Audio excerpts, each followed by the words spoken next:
Bom, pessoal, agora que a gente aprendeu sobre metodologia ágil, teste unitário, documentação, em essência, eh, alguns dos principais pilares de engenharia de software, eu acho que a gente pode redefinir o que significa concluído nas nossas tarefas. Então, aqui eu estou de volta no nosso quadro do Gira para o Projeto e eu quero refletir com vocês, primeiro, sobre o que vai ser a nossa definição de concluído, na maioria das vezes, e segundo, mostrar para vocês o GitHub Actions, que vai ser útil para ajudar nessa definição de concluído. Então, o que eu falei para vocês é que quando a gente for desenvolver alguma solução, o que a gente vai querer fazer é, a gente vai querer desenvolver essa solução fim a fim, a gente vai querer adicionar um teste unitário para os vários métodos e função que a gente criou para aquele bloco de código em particular. Depois, a gente vai querer garantir que, por exemplo, o meu código esteja passando nos vários testes unitários, vai que eu mudei alguma coisa e aí eu não posso ter qualquer tipo de outro problema. Eu quero que ele esteja formatado adequadamente, porque aqui eu falei que a gente está usando o Black como formatador de código. E eu quero também que ele esteja documentado corretamente. Então, mostrei para vocês o check do MyPy. Às vezes, eu posso até querer que toda vez que ele rode o código, ele automatiza a geração de documentação. Então, o que eu vou falar agora é qual é a nossa definição de concluído de uma determinada tarefa. Além de eu ter essa tarefa sendo testada e funcionando com o comportamento esperado para ela, que isso é padrão, a gente quer que tenha teste unitário para aquela tarefa e tenha documentação para aquela tarefa. Então, essa é a primeira coisa. Quando a gente pensar em concluído, a gente tem que pensar que tem que ter teste unitário e tem que ter documentação. Então, uma das coisas que eu colocaria aqui no quadro de vocês é, para as sprints ativas, para a gente ter mais itens do que simplesmente itens pendentes em andamento e itens concluídos. Então, o que a gente pode fazer? A gente pode vir aqui nesses três pontos, clicar em configurações do quadro, é aqui vir em... já está em colunas, mas geralmente ela aparece em geral. E aqui a gente pode adicionar novos status. Então, a gente tem situação não mapeada, vou adicionar aqui um novo status. Eu vou chamar esse status de... vamos chamar de em revisão. Vai ser um novo status. A gente pode deixar ele na categoria em andamento. E aí vamos adicionar aqui. Agora tem um novo status em revisão. E a gente vai adicionar uma coluna aqui chamada em revisão. Vou adicionar essa coluna. Então a gente tem minha coluna itens pendentes em andamento, em revisão e itens concluídos. Vou clicar aqui no status de em revisão. Opa, ele já está marcado como isso. Então agora eu tenho que um item ele está na minha lista de to-do. Depois eu começo a desenvolver ele. Depois ele entra em revisão. O que vai acontecer quando ele entrar em revisão?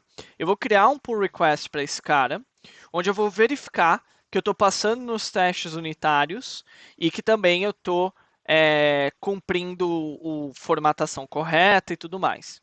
E aí eu vou adicionar mais uma coluna aqui, que é testando. Vou adicionar essa coluna. E aí veja que ele já cria aqui um status testando.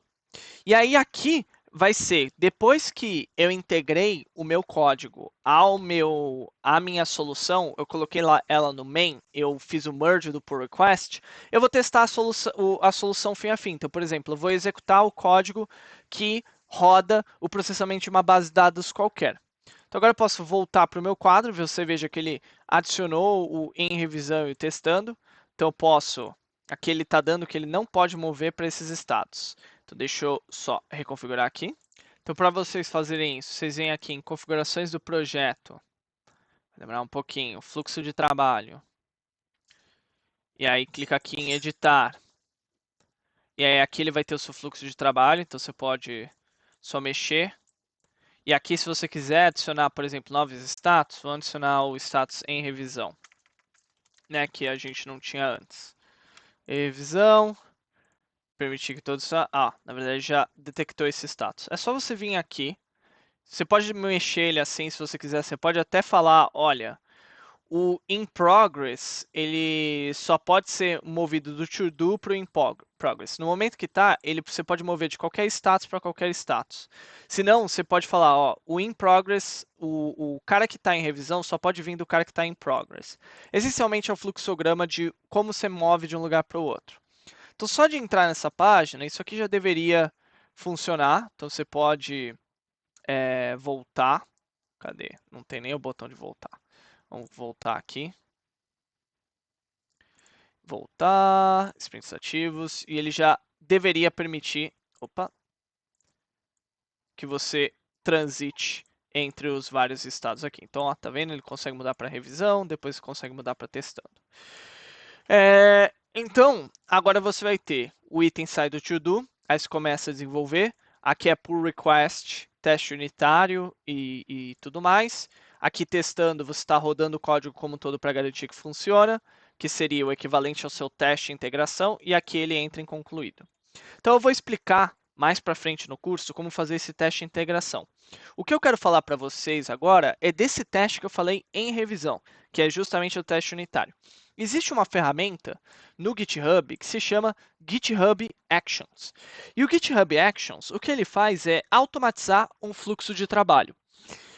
Então, se você for ver aqui, se você clicar no Actions, você vai ver que tem uma série de templates aqui do GitHub, né? Code, blá, blá, blá, Actions, tem uma série de templates de automatização de ciclo de trabalho. No momento, a gente vai criar a nossa própria automatização, mas a gente vai ver, por exemplo, esse deploy to Amazon ECs, a gente vai ver como a gente pode, por exemplo, automatizar o deployment de um código de GitHub para a nuvem mais para frente no curso. Mas no nosso caso, você pode clicar aqui no Setup Workflow for Yourself e ele vai criar esse arquivo YAML aqui. Tá vendo que ele chamou de main.yaml. E o que esse arquivo YAML vai definir é essencialmente como que funciona quais tipos de execuções eu tenho que fazer quando tiver alguma modificação num branch específico. Então, o que ele está falando é, toda vez que eu tiver uma ação de push no ramo main ou uma ação de pull request no ramo main, eis o que nós vamos fazer. E aí, aqui, por algum motivo, minha página não está descendo. Agora foi. Eis o que nós vamos fazer. Nós vamos rodar no Ubuntu um conjunto de ações que vai ser, olha, primeiro nós vamos rodar a ação rode um one-line script, esse é o nome da ação, e a ação vai rodar essa função echo olá mundo. Aí depois vai ter outra ação que vai rodar duas linhas aqui. Então, em essência, eu posso escrever qualquer tipo de código de linha de comando aqui nesse run que me permita executar ações ao fazer essa modificação do pull request, por exemplo. Por que isso é interessante? Porque, por exemplo, eu posso trocar esse run echo hello world por exemplo, pytest -v, pytest -v src, que foi o que a gente executou no nosso terminal. Porque aí, ao fazer isso, toda vez que eu tiver um pull request ou algum outro tipo de coisa, ele vai rodar essa ação do PyTest. Ou seja, ele vai testar se os meus testes unitários estão funcionando ou não. Então, se eu for aqui, eu criei um pull request, eu vou sair, eu não vou salvar nada disso aqui. Vocês vão ver que eu criei uma aula Actions aqui. E veja que nessa aula Actions, o que eu fiz essencialmente, se você for ver as diferenças, eu criei um novo arquivo chamado, que está na pasta .github workflows build.yaml, que se chama Python build, que é nada mais, nada menos do que um conjunto de testes. Então aqui o que ele está fazendo? Olha, ele vai lá, ele vai fazer a instalação do pip, depois ele vai instalar as dependências, depois ele vai lá e vai rodar o teste unitário, depois ele vai lá e vai rodar um teste do estilo do código, e depois, aqui eu acabei comentando, mas ele rodaria um teste do MyPy para garantir que o type hint está funcionando. E aí, o meu build só vai ser bem sucedido se em cada uma dessas etapas não tiver nenhum erro. Ou seja, aqui eu vou automatizar todas as checagens que eu descobri, do PyTest e tudo mais. Então, o que eu recomendo que vocês façam? cria esse arquivo de build como é o nome? Num ramo qualquer, copia esse código desse ramo que eu criei aqui, que é esse aula actions, e aí cria um pull request em cima disso. Quando vocês fizerem esse pull request, você vai ver que ele automaticamente vai entrar nesse checks aqui, onde ele vai justamente rodar o seu código.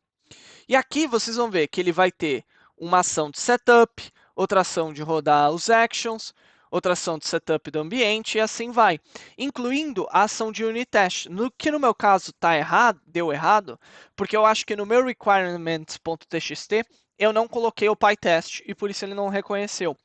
Mas veja que aqui ele está falando que tem um erro, aí eu posso trocar o meu PyTest e aí posso colocar lá o meu PyTest no requirements e aí isso aqui deveria funcionar. E aí agora, toda vez que você fizer um pull request, ele vai rodar esse build aqui e você consegue saber se o seu código está ou não funcionando de acordo com os testes unitários que você fez. Isso é sempre automático. Então, se você for agora no seu pull request, você vai ver que ele vai dar aqui, ó, deu um all checks have failed. Por quê? Porque quando a gente configurou a proteção do ramo main, a gente colocou lá que ele tinha que passar nas builds. E porque ele está falando que ele não passou nas builds, ele não permite você fazer o merge do pull request. Eu, como sou administrador, eu posso clicar aqui e ignorar isso aqui, mas é melhor que eu corrija esses problemas aqui. Então, o GitHub Actions ele nos permite automatizar a execução do código quando de um bloco de ações aqui, quando algum tipo de ação for feita nos nossos ramos de trabalho, tá? E aí mais para frente a gente vai ver como a gente consegue automatizar o deployment da nossa ferramenta para a nuvem. Mas no momento isso aqui vai ser útil para a gente justamente conseguir mudar e automatizar os testes do que está em revisão e depois a gente vai manualmente testar a solução da ferramenta ponta a ponta. Então, assim, vocês conseguem ter uma nova definição do que é concluído e uma automatização dessas checagens que vocês deveriam fazer regularmente.